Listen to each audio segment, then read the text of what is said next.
আসসালামু আলাইকুম। সবাই কেমন আছেন? আশা করি সবাই ভালো আছেন। আজ আপনাদের জন্য নিয়ে এসেছি গল্পের চতুর্থ পর্ব। আশা করি গল্পটা আপনাদের ভালো লাগবে। তাহলে চলুন শুরু করা যাক। আসলে আমি বুঝতে পারিনি লাবণ্য জেগে গেছে। আমার এমন আচরণ দেখে লাবণ্য রাগে ফুঁসছে। আমি যে রাতের অন্ধকারে এভাবে রুমে প্রবেশ করে ওর সাথে এরকম করব সেটা সে কল্পনাতেও ভাবতে পারেনি। রাগে, ঘৃণায়, অপমানে চোখের কোণ বেয়ে জল গড়িয়ে পড়ছে।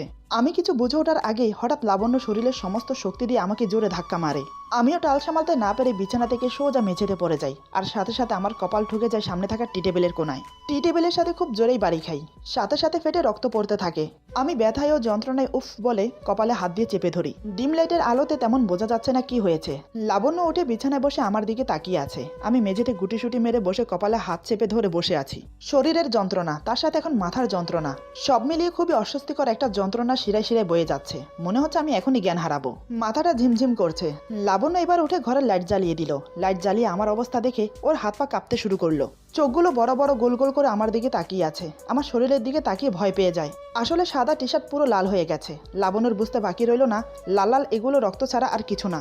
কিন্তু এত রক্ত এলো কোত্থেকে? আমি তখনও মেঝেতে বসে আছি নিচের দিকে তাকিয়ে। এবার লাবণ্য আর নিজেকে ধরে রাখতে পারলো না। এমন অবস্থা শত্রু হলেও মানবতার খাতিরে সাহায্য করে, এটা ভেবে সে আমার দিকে এগিয়ে আসে। আমার হাত ধরে খাটে বসিয়ে দেয়। কপাল থেকে একটু একটু রক্ত পড়ছে। হাতে, পায়ে, শরীরে জায়গা জায়গায় ছোট ছোট ক্ষত সৃষ্টি হয়েছে। কিন্তু কিভাবে এরকম হলো? লাবণ্যর কথা বলতে কোনো ইচ্ছে নেই আমার সাথে। আসলে ও চায় না আমার সাথে কথা বলতে, কিন্তু এমন পরিস্থিতিতে কথা বলতে বাধ্য হলো। চোখে মুখে যতই রাগ ফুটিয়ে রাখুক না কেন, কিন্তু মনে মনে সে এখনো আমাকে ভালোবাসে। তবে সেই দুর্বলতা সে সামনে আনতে চায় না। যদি আবার ঠকে, আর এমনিতেও আমার চরিত্র নিয়ে তার অনেক দ্বন্দ্ব। যে ছেলে ক্যারেক্টারলেস হয় তার উপর ভরসা করে জীবন কাটানো যায় না। যাই হোক, আমার অবস্থা থেকে লাবণ্য ঘাবড়ে যায়। সে কি করবে সেটাই বুঝতে পারছে না।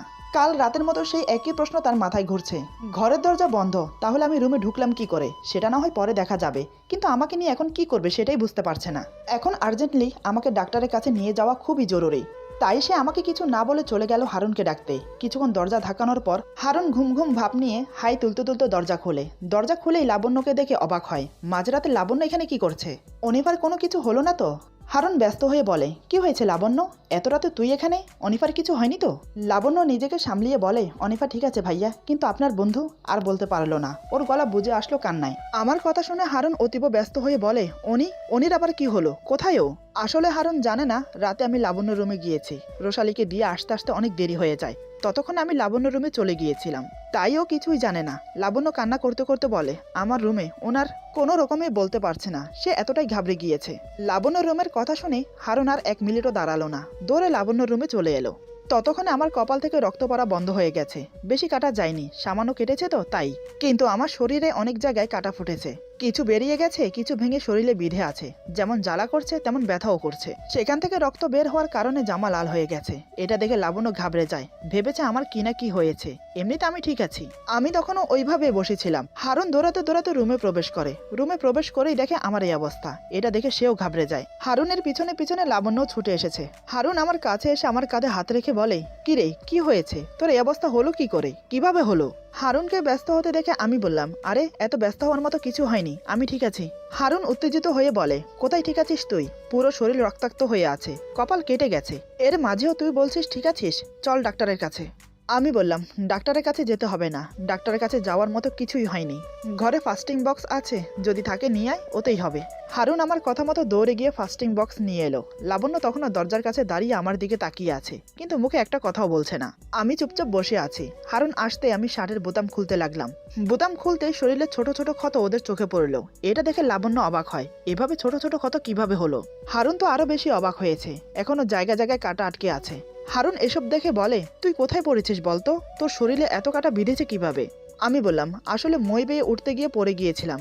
মেয়েটাকে দেখতে খুব মন চাইছিল, তাই আমি মই বেয়ে বেলকনিতে ওঠার চেষ্টা করছিলাম। হঠাৎ পা ফসকে গোলাপ গাছের উপর পড়ে যাই। সেখান থেকে কাটাগুলো গায়ে বেঁধে। হারুন বলে, সেটা না হয় বুঝলাম, কিন্তু কপাল কিভাবে কেটেছে?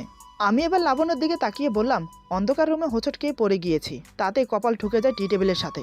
লাবণ্য আমার কথা শুনে নিস্তব্ধ হয়ে গেল। মনে মনে বলে, শুধুমাত্র মেয়েকে দেখার জন্য এতটা রিস্ক নেওয়ার কি ছিল? সকালে কি দেখতে পারতো না? কিন্তু মেয়েকে দেখতে এসে আমার সাথে কি করছিল? কই, সেটা তো বললো না। লাবণ্যকে অমন করে দাঁড়িয়ে থাকতে দেখে হারুন বলে, কিরে তুই ওখানে দাঁড়িয়ে আছিস কেন? এদিকে আয়, আমাকে হাতে হাতে সাহায্য কর। এবার লাবণ্য গুটি গুটি পায়ে আমার দিকে এগিয়ে আসে। চোখে এখনো জল চকচক করছে, সেটা আমার চোখে এড়ালো না।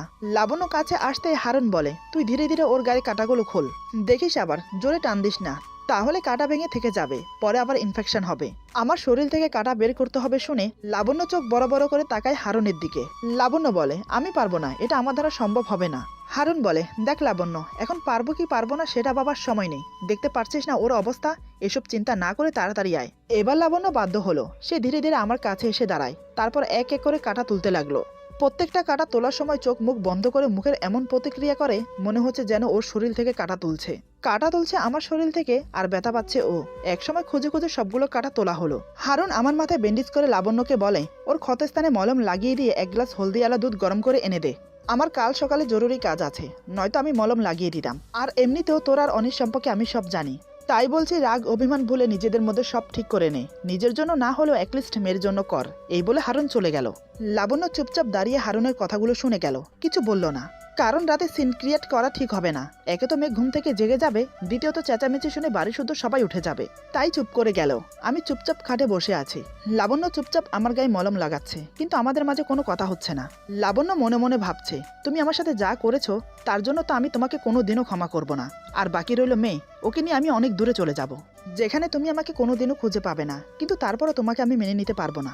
এদিকে আমি মনে মনে ভাবছি, যাক বাবা, যা হয় ভালোর জন্য হয়, মই থেকে যদি না পড়তাম তাহলে কি লাবণ্য আমার সেবা করতো? এই উসিলায় অন্তত সবকিছু সমাধান হবে, মনে মনে ভাবতে লাগলাম। লাবণ্য আমাকে মলম লাগিয়ে দিয়ে হলদিওয়ালা দুধ গরম করে এনে আমার হাতে দেয়। কিসের এত দেমাক মেয়েটার, এতক্ষণ পর্যন্ত একটি কথাও বললো না, ওর জন্যই তো আমার কপালটা কেটে গেল, একটিবার সরিও বললো না, কেমন মেরে বাবা।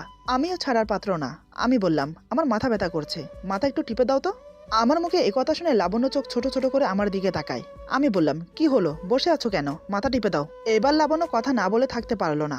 লাবণ্য বলে, আসলে আমার কোনো ইচ্ছেই ছিল না আপনার সাথে কথা বলার, কিন্তু আপনি আমাকে বাধ্য করলেন কথা বলতে। আরেকটা কথা, আমি কেন আপনার মাথা টিপে দেব? শরীরে ক্ষত ছিল বলে হারুন ভাইয়ের কথাতে আর মানবতার খাতিরে সেবা করতে বাধ্য হয়েছি, তাই বলে এই না যে আমি আপনার সেবা করতে থাকবো। আমি পারবো না। আমি বললাম, তুমি বাধ্য, কারণ তোমার কারণে আমার কপাল কেটেছে। তুমি যদি অমন করে ধাক্কা না দিতে তাহলে আমি পড়েও যেতাম না, আমার কপালটাও কাটতো না। এখন ভালো ভালো আমার কপাল টিপে দাও। লাবণ্য বলে, আমি কি ইচ্ছে করে আপনাকে ধাক্কা দিয়েছি? আপনি ভুলে যাচ্ছেন আপনি কি করেছেন আমার সাথে। রাতের অন্ধকারে চোরের মতো একটা মেয়ের রুমে প্রবেশ করে আবার সেই ঘুমন্ত মেয়ের সাথে জোরপূর্বক, ছি, বলতেও রুচিতে বাচ্ছে আমার। আমি বললাম, রাতের অন্ধকারে বেলকনি টপকে তোমার জন্য আমি রুমে আসিনি, আমি এসেছি আমার মেয়ের জন্য। লাবণ্য বলে, ও আপনার মেয়ে না, আমার মেয়ে, আর আপনি যদি আপনার মেয়ের জন্য এসে থাকেন তাহলে আমার সাথে ওসব কি করছিলেন? আমি বললাম, তোমার সাথে যা করেছি এতে আমার কোনো দোষ নেই, যেভাবে নাইটি পরে শুয়েছিলে এটা দেখেই তো মাথা ঘুরে গেল, তাই আর নিজেকে ধরে রাখতে পারিনি। লাবণ্য অবাক হয়ে বলে, যেভাবে নাইটি পরেছিলাম মানে কি বলতে চাইছেন? আমি বললাম, ওই তো নাইটি হাঁটুর উপর উঠেছিল, নাইটির গলা বড় হওয়ার কারণে, মানে বুঝতেই তো পারছো, সব দেখা যাচ্ছিল। কথাগুলো আমি ওর বুকের দিকে তাকিয়ে বললাম। আমার দৃষ্টি অনুকরণ করে লাবণ্য নিজের বুকের দিকে তাকায়, দেখে সত্যি গলা অনেক বড়, তার জন্য অধিকাংশ অংশ বেরিয়ে আছে, আর সে অন্যও পরেনি। হঠাৎ সে দু হাতে বুক ঢেকে বলে, ছি, আপনার নজর এত খারাপ, জানতাম না। আমি মুচকি এসে বললাম, তুমি এমন আচরণ করছো যেন আমি পরপুরুষ, আমার সাথে কোনোদিন তোমার কোনো সম্পর্কই ছিল না, এমন ভাব করছো যেন তোমার সাথে আমার আজকেই পরিচয়। লাবণ্য বলে, হ্যাঁ এটা সত্যি যে একসময় আপনার সাথে আমার একটা সম্পর্ক ছিল, সেটা অতীত, কিন্তু বর্তমান আপনার সাথে আমার কোনো সম্পর্ক নেই, তাই আমার জন্য আপনি এখন একটা পরপুরুষ। আগেও ছিলেন পরপুরুষ, কিন্তু বুঝতে পারিনি আমি আপনার মনের অভিসন্ধি। বিশ্বাস করেছিলাম অন্ধের মতো আপনাকে, মন প্রাণ উজাড় করে ভালোবেসেছিলাম। আপনাকে খুশি রাখতে আপনার ওই মুখের হাসির জন্য নিজের সর্বোচ্চ উজাড় করে দিয়েছিলাম, কিন্তু তার বদলে কি পেলাম? কি দিয়েছেন আপনি আমাকে বলুন তো? একরাশ দুঃখ, কষ্ট, যন্ত্রণা, এছাড়া কি দিতে পেরেছেন আপনি বলুন তো? আমি বললাম, দিয়েছি তো, পৃথিবীর সবচেয়ে বড় অমূল্য সম্পদ দিয়েছি তোমাকে, যেটা পাওয়ার জন্য এমনও অনেক মানুষ আছে যুগ যুগ অপেক্ষা করছে। এমন একটা উপহার দিয়েছি যাকে আঁকড়ে ধরে তুমি বেঁচে থাকার স্বপ্ন দেখছো, সেটা তো আমারই দৌলতে পেয়েছো। অস্বীকার করতে পারবে যে ও আমার ওরসজাত সন্তান না? এই বলে আমার মেয়ের কপাল একটা চুমো দেই, তারপর বললাম, লাবণ্য, ও আমারও মেয়ে। তুমি যতই অস্বীকার করো না কেন, চাইলেও সত্যিটা পাল্টাতে পারবে না। আমি মানছি আমি তোমার সাথে যা করেছি অন্যায় করেছি, যার ক্ষমা কোনোদিনও হয় না। শুধু তোমার সাথে কেন, তোমার মতো এরকম অনেক মেয়ের সাথেই করেছি। অন্যায় করার সময় আমি বুঝতে পারিনি, শুধু করেই গিয়েছিলাম, কিন্তু এখন আমি উপলব্ধি করতে পারছি যে আমি কত বড় অন্যায় করেছি। আমি চাইলেও কোনো কিছু আগের মতো করতে পারবো না, কিন্তু আমি নিজেকে শুধরাতে চাই, এসব থেকে বেরিয়ে আসতে চাই। আমাকে একটা সুযোগ দাও। লাবণ্য বলে, কি বলতে চাইছেন আপনি? কিসের সুযোগ দেব আপনাকে? আর আপনার মতলব কি সেটা বলুন তো? এতগুলো কথা আমাকেই বা কেন শোনাচ্ছেন? আমি বললাম, তুমি কি সত্যিই বুঝতে পারছো না আমি কি বলতে চাই বা আমি কি চাই? লাবণ্য বলে, না, বুঝতে পারছি না, ক্লিয়ারভাবে বলুন কি বলতে চান। আমি বললাম, আমি চাই তোমাকে বিয়ে করতে। দেখো, আমি কথা দিচ্ছি, আমি ভালো হয়ে যাব। তুমি যা বলবে আমি তাই শুনবো, যেভাবে বলবে সেভাবে চলবো। কথা দিচ্ছি, আমি তোমাকে ঠকাবো না, তোমার প্রাপ্য সম্মানটুকু দেব। আমরা মেয়ের দিকে তাকিয়ে না হয় সবকিছু ভুলে নতুন করে শুরু করি। লাবণ্য বলে, আপনার এই ফালতু লেকচার না আপনার কাছেই রাখুন। দ্বিতীয়বার আমাকে শোনাতে আসবেন না। আপনি নিজেকে শোধরাবেন, এটাও কি আমাকে বিশ্বাস করতে হবে? আপনার মতো একটা চরিত্রহীন মানুষ নিজেকে পাল্টাবে, এটা তো কখনোই হতে পারে না। যে পুরুষ হাজার নারীর আসক্ত, সে কোনোদিনও এক নারীকে আঁকড়ে ধরে থাকতে পারে না। তার প্রমাণ তো গতকাল সকালেই পেলাম। অন্য একটা মেয়ের গলা জড়িয়ে গায়ে গা ঘেঁষে দাঁড়িয়েছিলেন। নিজের চোখেই তো দেখলাম। অস্বীকার করতে পারবেন? আপনি নিজেকে শুধরাতে পারবেন না। তাই বলছি, আমাদের পিছু ছেড়ে দিন, আমাদের মতো করে বাঁচতে দিন। আমি বললাম, আমি মেয়েটির গলা জড়িয়ে ধরিনি, সে আমার গলা জড়িয়ে ধরে গা ঘেঁষে দাঁড়িয়েছিল। লাবণ্য, তুমি হয়তো একটা কথা জানো না, কাল যে মেয়েটি আমার গলা জড়িয়ে ধরেছিল তার সাথে আমার এঙ্গেজমেন্ট হয়েছে। মানে ও আমার বাগদত্তা, নাম রোশালি। আমার কথা শুনে লাবণ্য অবাক হয়ে আমার দিকে তাকিয়ে থাকে। সে আমার দিকে তাকিয়ে মনে মনে বলে, তার মানে ওই মেয়েটা ওর বাগদত্তা, ওই মেয়েটাকে ও বিয়ে করছে। তাহলে আমাকে স্বপ্ন দেখাতে এসেছে কেন? আমাকে নিয়ে আবার কোন গেম খেলতে চাইছে ও? লাবণ্য বলে, ও তাহলে ওই মেয়ের কপাল পুড়তে চলেছে। বেচারি জানেও না কেমন ছেলের সাথে ওর বিয়ে হচ্ছে। এক নম্বর ফ্লড, চরিত্রহীন, লম্পট একটা ছেলের সাথে তার বিয়ে হতে চলেছে। না জানি তাকে বিয়ে করার পর তাকে রেখে কোন মেয়ের সাথে আবার ফুলসজ্জা করবে। বেচারি সারা জীবন চোখের পানি ফেলবে। আমি বললাম, তুমি ঠিক কথাই বলেছ, তোমার কথা যথাযথ যুক্তি আছে। প্রথমে বলে রাখি, সে আমার সম্পর্কে A to Z সব জানে। কাল রাতে আমি ওকে সব খুলে বলেছি। আগে বলিনি কারণ বলার প্রয়োজন মনে করিনি, কিন্তু এখন বলতে বাধ্য হয়েছি। কেন বলতে বাধ্য হয়েছি সেটা তোমাকে পরে বোঝাবো। তবে একমাত্র তোমার কথা ছাড়া আমি ওকে সব বলেছি। কিন্তু একটা মজার বিষয় কি জানো? এত কিছু জানার পরেও সে আমাকে বিয়ে করতে রাজি। তুমি হয়তো ভাবছো এটা কিভাবে হতে পারে, সেটা না হয় তোমাকে আমি পরে বুঝিয়ে বলছি। লাবণ্য বলে, সবার কথা বললেন, আমার কথা বললেন না কেন? আমার কথা বলতে কি বিবেকে বেঁধেছিল? আমি বললাম, তোমার কথা বলিনি কারণ আমি ভেবেছি আমার বিষয়ে যা বলেছি তা শোনার পর সে আমাকে ছেড়ে দেবে। কিন্তু না, সে আমার কথা বিশ্বাসই করলো না। আমার সাথে হারুন আর হিনা ছিল, ওরা বলার পর বিশ্বাস করে। তবে বিশ্বাস করেও কি লাভ হলো বলো? সে তো সব কথা শুনে সেটা অতীত ভেবে উড়িয়ে দিয়েছে। তার জন্য এগুলো কোনো ম্যাটার রাখে না। যাই হোক, এই বিয়ে ভাঙার জন্য আমার লাস্ট অপশন ছিলে তুমি। বিয়ে ভাঙার কথা শুনে লাবণ্য অবাক হয়ে তাকিয়ে থাকে আমার দিকে। আমি কেন বিয়ে ভাঙতে চাইছি সেটা ওর মাথায় আসছে না। আমি ওর মুখের ভাব বুঝতে পেরে বললাম, তুমি আগে আমার সম্পূর্ণ কথা শোনো, তারপর তোমার প্রতিটা কথার উত্তর দিচ্ছি আমি। সব আমি তোমাকে পরে বুঝিয়ে বলবো। যখন আমি রোশালীকে তোমার কথা বললাম, এমনকি আমাদের মেয়ে অনিফার কথা বললাম, তখন সে কিছুক্ষণের জন্য নিস্তব্ধ হয়ে যায়, ভাবনায় ডুবে যায় কি করবে বা কি করা উচিত। তখনও পর্যন্ত আমি তাকে বলিনি যে আমি তাকে বিয়ে করতে চাই না। অনেকক্ষণ ভেবে নিয়ে সে সিদ্ধান্ত নিল সে আমাকে বিয়ে করবে, এমনকি অনিফাকেও নিজের মেয়ের মতো স্নেহ করবে। এই সিদ্ধান্ত নিতে সে বাধ্য হয়েছে এজন্য কারণ আমি তাকে বলেছি অনিফা আমার মেয়ে, অনিফাকে আমার চাই। আমি আমার সন্তানকে কোনো পরিস্থিতিতে দূরে রাখতে চাই না। তাই সে সিদ্ধান্ত নেয় অনিফাকে সে আমাদের সাথে নিয়ে যাবে। আমার কথা শুনে লাবণ্য বিস্ফারিত চোখে আমার দিকে তাকিয়ে আছে। চোখে মুখে অবিরাম রাগ ফুটে উঠেছে। চোখ দুটো রাগে লাল হয়ে উঠেছে। চোখ থেকে যদি আগুন নিগ্রত হতো তাহলে হয়তো আমাকে ঝলসে দিত। হঠাৎ ফট করে উঠে এসে আমার কলার চেপে ধরে বলে, সাহস কি করে হয় আমার মেয়েকে আমার থেকে নিয়ে যাওয়ার কথা মাথায় আনার? খুন করে ফেলবো আমি। ও শুধু আমার মেয়ে, ওকে আমি কাউকে নিয়ে যেতে দেব না। লাবণ্যর এমন আচরণ স্বাভাবিক, ওর আচরণে আমি কিচ্ছু মনে করিনি। কোনো মা চায় না নিজের সন্তানকে কাউকে দিতে, ওর কষ্টটা আমি বুঝতে পারছি। লাবণ্য কথাগুলো বলে কান্না করে দেয়। সে কান্না করতে করতে আমার বুকে মাথা ঠেকিয়ে বলে, দোহাই আপনার, আমার মেয়েকে আমার কাছ থেকে নিয়ে যাবেন না। আমি ওকে ছাড়া মরে যাব, ওকে ছাড়া আমি বাঁচবো না। আমি ওর মাথা বুকের সাথে চেপে ধরে বললাম, আরে তুমি কান্না করছো কেন? তুমি আমার সম্পূর্ণ কথা না শুনেই কান্না করে দিলে। তুমি কি ভাবছো রোশালী যা বলবে আমি তাই শুনবো? কি করে ভাবলে তুমি যে আমি আমার মেয়েকে তোমার কাছ থেকে ছিনিয়ে নেব? এমনিতেও তুমি আমার জন্য অনেক কষ্ট পেয়েছো, আমি আর চাই না তোমাকে কষ্ট দিতে, তাই তো আমি ওকে না করে দিয়েছি। এবার লাবণ্য আমার বুক থেকে মাথা তুলে বলে, সত্যি বলছেন তো আপনি? আমি বললাম, হ্যাঁ সত্যি বলছি। আমি ওকে বলেছি আমি ওকে বিয়ে করতে পারবো না। কেন জানো? শুধুমাত্র তোমার জন্য।